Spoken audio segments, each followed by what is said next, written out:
It had been a long shift at St. Helena's Hospital, and Nurse Ellie was exhausted. The sterile, fluorescent-lit halls felt colder than usual as she made her way to the break room to grab a coffee before her next round. She'd worked here for 3 years and was used to the eerie quietness that came with late-night shifts. But tonight, something felt off. As Ellie walked past the ICU, she noticed a door ajar at the end of the hallway. It was an old, unused storage room that nobody ever paid much attention to, its contents long forgotten. The door was rarely opened, and when it was, the room smelled faintly of mold and mildew. Tonight, however, the door creaked in a way that unsettled her. She paused, her feet almost unwilling to move. There was no reason for the door to be open, especially not this late at night when the rest of the hospital was eerily quiet. Curious, Ellie stepped closer. She pushed the door open gently, half expecting to see a nurse or a janitor working in the shadows. But there was nothing, just a thick, unsettling darkness. As she peered inside, she thought she saw something. Someone standing in the far corner of the room, just beyond the faint light coming from the hallway. A figure, barely visible, swaying slightly. "Hello," Ellie called softly, her voice echoing down the long hallway. There was no response, only silence. Her instincts told her to walk away, but something in her gut told her to go in. She stepped forward, feeling the cool air from the room brush her skin. The door creaked as it closed behind her. The figure was still there, though now it seemed closer, and Ellie could make out the faint outline of a hospital gown. A patient? Maybe someone had wandered in, though it was odd for anyone to be here at this hour. "Hey, are you okay?" Ellie asked, walking cautiously toward the figure. The figure did not respond. Instead, it tilted its head slightly, as though aware of her presence.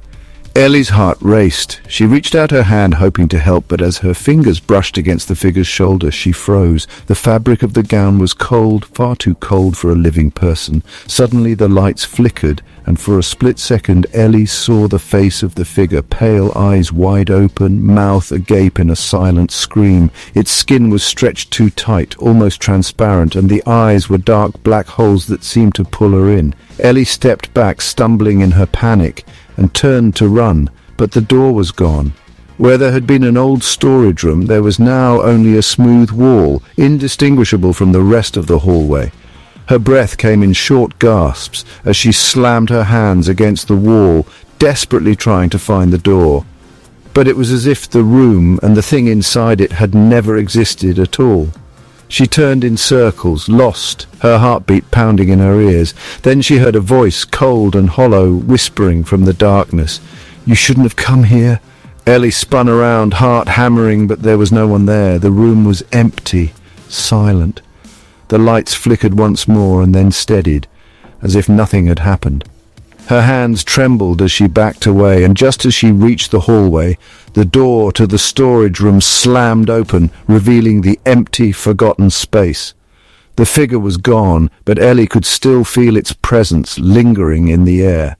She stumbled back down the hallway, her legs weak, until she finally reached the nurse's station.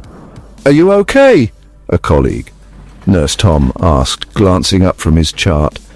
Ellie looked at him, wide-eyed and shaking, but couldn't find the words to explain what had happened. When she finally spoke, her voice barely above a whisper, she said, "There's something in there. Something not right." Tom raised an eyebrow. "That room's been locked for months," he said, shaking his head. "No one's gone in there." But Ellie couldn't shake the feeling that something had followed her back. The quiet, empty halls of St. Helena's felt suddenly heavier, like the walls were closing in on her. Later that night, Ellie found herself walking past the storage room again. Her body was on autopilot, as if drawn by some unseen force. She glanced at the door, expecting to see it closed like it always had been.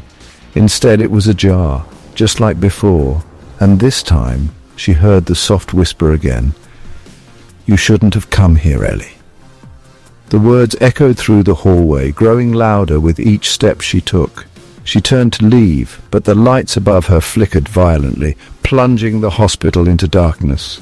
A soft, slow breath tickled the back of her neck.